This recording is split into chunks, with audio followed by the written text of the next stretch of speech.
There's a lot to unpack here. So I just watched the Brad Treliving press conference and wrote some notes after his discussion of what happened. So Bill Peters has resigned, and you wonder, is this because he knew he was getting fired?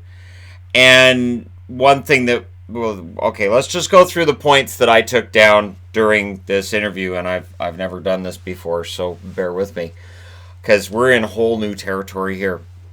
The NHL may continue this investigation, but the Flames are done with it. So by him resigning, the Flames are off the hook. As far as they're concerned, it's done. The accusations, none of them had to do with the Flames. He's out of a job, so he's gone. The Flames had no idea about any of this beforehand. This wasn't stuff that was known, and we've heard that. And this may change the way that they vet team staff. This may change the way that everybody vets team staff. But it gets tricky because how far back do you go? How many people do you need to talk to? I mean, I'm sure it's like any other job, right? You have references. So you have two or three references from, I could dig up references whenever I needed them for a job, but it would usually be people who liked me and people I got along with, right? So does this mean you have to go in and give three good references and two people who can't stand you? So it's going to get really tricky hiring from here because, yeah, you don't want to go through this again. The team, and by team I mean Brad Treliving, and I assume there were others with the team doing this. I don't know if he did it all himself, but he was clearly upset during this, so I feel for the guy. It could very well be him that did all the reaching out and did all the legwork on this. Reaching out to players from Rockford and Carolina. So the Rockford accusation comes out while they're investigating that and talking to LU. Then the Carolina thing came out, so they had to start calling around to Carolina Hurricanes. And again, for people who are like, just fire him. They can't. He's under contract. And it's not something that happened while he was in Calgary. So he did say when asked that that Peters offered to resign, that the Flames didn't ask him to resign or tell him to resign, and that he would not discuss the contract. So my guess is that Peters has resigned and they're paying him out. I doubt it's the full amount, but I'm sure there's some kind of a financial payment going to Bill Peters in exchange for this just being over. Because as bad as this is for Brad Treliving, I can't imagine how bad this is for Peters right now, and love him or hate him, and I know there's a lot of people who can't stand the guy right now for all these things. I understand, but his whole career is falling apart, so I can't imagine that he's getting any more sleep than Brad is. Geoff Ward will serve as the interim coach for the Calgary Flames. And it doesn't sound like they have a timeline for hiring anybody new. They want to keep things stable, is what Brad Treliving was saying. No Flames player reported any issues. It sounds like Brad went to them on the flight or just went to them in general and one-on-one asked, has anything happened with Bill while he's been the coach here that you've had a problem with? And nobody came forward with anything.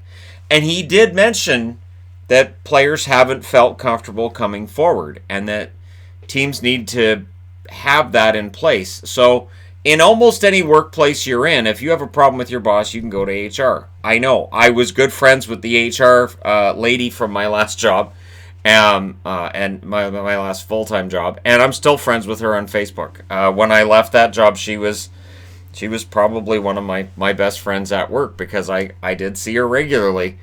And it was because sometimes the HR rep understands better your point of view than does the boss. And so I can't imagine being a player and having a coach you don't get on with who might be singling you out and you might feel like that's not right. You don't have a recourse. Players haven't had a recourse. And if people want to say, oh, poor guys, yeah, but at most jobs you'd have a recourse. And making extra money doesn't mean that you're necessarily happy at your job.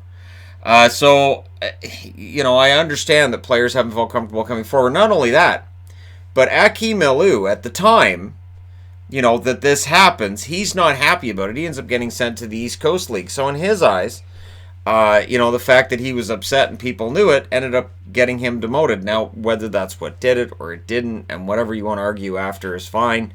But perception to the player that this impacted means a lot. And I put in orange up here because this was just my feeling that I don't think Brad slept very much during this entire process. This has gone on for days. He really seems quite haggard at this point. He was trying to do a full investigation. He wanted to talk to everybody he could, leave no stone unturned, and he felt a lot of pressure to fire him now. Fire him. Why aren't you firing him now? Fire him now. Fire him now. When he's like, hey, I want to make sure I'm doing the right thing here. So, you know what? I have a lot of respect for Brad Treliving coming out of this. This is a rough situation. No general manager's ever had to face this before. And he's still relatively young compared to other general managers. He's still learning on the job, and he said there's a lot of lessons to come out of this. He won't say if Peters was going to be fired. That was the belief. That was what everybody felt was going to happen. As soon as I saw he was out of a job this morning, I went, all right, so they finally canned him. And then it came out that he resigned, and I'm like, oh, okay, all right. So the investigation was still going on, and he wouldn't say they were going to fire him. He also wouldn't say whether or not the accusations themselves, if proved to be true, would be enough to get him fired. Because, again, he didn't, and this is the last thing I got on the board. There's too many hypothetical questions. This was a press conference. There were so many hypotheticals. I was waiting for somebody to ask, so if you found out at one point that there was a cat in a tree and Bill shot the cat to get it out of the tree and the cat died and the little girl saw her cat die, would you have fired him for that? Like, I was waiting for that question. Just ridiculous. And you can't ask questions about the contract. You can't ask questions about things that legally he couldn't talk about, or things that are just hypothetical, like all these what-if situations. Like one of them asked, well, what if he'd agreed to get sensitivity training, and would that have helped him keep his job? They didn't fire him, so he can't answer that, right? What and what if he said yes? What would have happened to him then? Like, it's just there is no right answer to a lot of these things. And the end of all this. So people say, oh, social justice. This isn't social justice. It really isn't. This is completely different. This is somebody finding out that, yeah, what is acceptable always changes. I find it weird because people will say, oh, great, now I can't say those things anymore. Yeah, that's gone on for centuries. That's what's acceptable language, say, in a Mark Twain book from years and years and years gone by. Not acceptable now. Some things that we see in movies from a long time ago. I know the first time I watched Gone with the Wind, I was appalled. I was like, seriously, oh, wow, seriously? And people are like, oh, this is a classic. And I'm like, this is really offensive. Am I the only one offended? So, this is how things change. And it's gone on forever. It really has.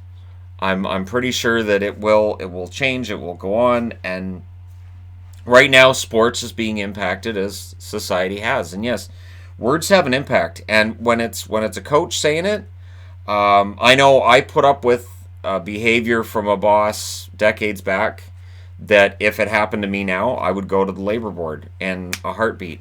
We are talking verbal abuse. I witnessed tons of verbal abuse. Like, we are talking screaming and yelling for prolonged periods at people, throwing things at people. Like, just things that, yeah, if you saw it in a workplace right now, if I had a video on my phone of, hey, here's how the boss used to treat people, like, wow, did he go to jail? No. Did he lose his job? No. No, he got promoted. So we are definitely in an era where the things that were okay back then aren't now. So when I see people saying, "Oh, poor baby, he got kicked by the coach," yeah, that's something you can't do. I don't think as a boss at a job you can go over and kick somebody because you don't like their work performance. I'm pretty sure you'd lose your job. You can't punch people. You can't. And not only that, but the thing that occurred to me was when they were talking about Peters kicking or punching players, I thought that's not coaching, and it's not a sign of a leader either. I think the best coaches in the game are guys who are just really good communicators. One thing that I think we've seen with Toronto, and I think a good thing that can come from this, and I think it's really important that we try to focus on the good things that can come from this. With Toronto, Sheldon Keefe and the way he discusses things with players and the way the players are part of the conversation, and I think that means a lot. I think that relationship we've had where a coach stands behind the bench and he's the big tyrant. I'm thinking of Tikhonov with the Soviets back in the 80s. Tyrant. Sometimes Scotty Bowman had that too, where he could sometimes, but Scotty Bowman had to change with the times as well. John Tortorella has changed with the times. Even Mike Keenan softened in his last couple of stints in the NHL because he had to change. We're into an era now where that idea of the tyrannical boss behind the bench who can say and do whatever he wants, it's kind of gone. Players are part of the conversation, and I think that's a good thing. I think the idea that of the 20 guys on the bench, one of these guys could have a really good idea how to get the power play going. One of these guys could have a really good idea. And not only that, but if the team feels like they're part of what's going on, that they're part of what's happening, if they feel like their opinion matters, then you play better as a team, I think. And not only that, but I think that just brings everybody's spirits up. If we've seen anything with Toronto over the last week, psychological differences make a huge difference. So I do think we're seeing a huge shift in how coaching works. I think this is probably part of it, that we're looking back to what happened in the past and we're saying that's not acceptable anymore. And I know there's people who are going to get upset about it. I don't see it as a lot of the other social changes and societal changes that we've seen, but there's always change happening. This is not new. It's not like society hadn't changed for 500 years and now all of a sudden we're changing things. No, things changed pretty big in the 60s. Things changed a lot in the 80s. Things are changing a lot now as well. So I do think that we're going to hear a lot of things from players over the next couple of weeks. I don't think we'll hear from Bill Peters publicly for a long time. And I can imagine his phone's ringing off the hook, and I'm old enough to know what ringing off the hook means. But, I do think that things have changed. And yeah, acceptable language does change. Jokes that I might have told with my friends when I was in elementary school, you can't tell those anymore. Things that people said on the ice to each other 20, 30 years ago, you can't say those things on the ice anymore. And it does change. And it's going to continue to change. So, whether people like it or they don't, society is always changing. The difference is now we have an internet where we can all retreat to our bubbles so that we don't have to deal with the other side, and then when we're forced to deal with the other side, we're just angry about it. But if the internet had existed in the 60s, just imagine. In the 80s, just imagine. It has changed everything, in many ways for the better, in some ways for the worse. And in this case, it has definitely had an effect. This started with a tweet. This started with a tweet that came out after something else happened that, with the internet being as it is, ended up getting really blown up. Just think about it without an internet. So going back to the 80s, Mike Babcock gets fired. The story about Mitch Marner comes out. It's in a newspaper. We read it, and it goes away. Then a couple of days, it's gone. There is no social media to carry it on. Nobody's going to pay a whole lot of attention. They're going to look at that and go, that's a jerk thing to do. And it's done. But in this day and age, that's no longer the case. So we can definitely have that debate about whether it's for the better or for the worse, but that's where we're at. Let me know what you guys think in the comment section below as always. Don't forget to hit like and subscribe if you're browsing your way through. You just happened upon this video. Thank you guys so much for watching, for all your support. Now I'm going to go watch the Bruins and the Rangers game and watch some hockey for today. Thank you guys so much. I will talk to you again soon.